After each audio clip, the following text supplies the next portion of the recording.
Giêsu nong sius pa nganam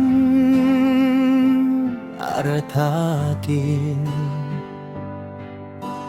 jing e chong yai sha nganam aratatin long kum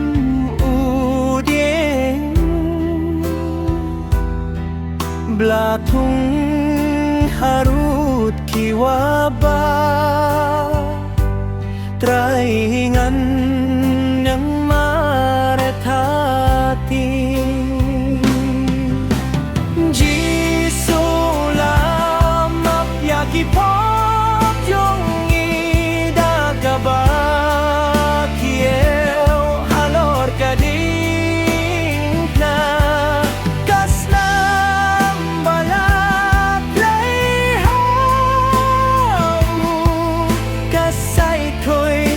Kipop jong nuk sa jong toy ai bu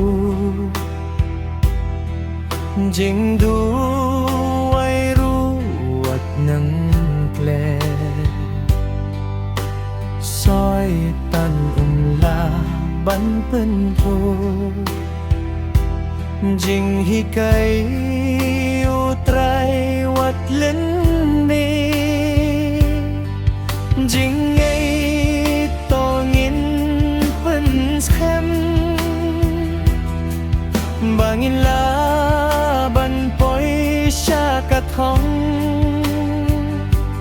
da ka bor jong bu jisu trai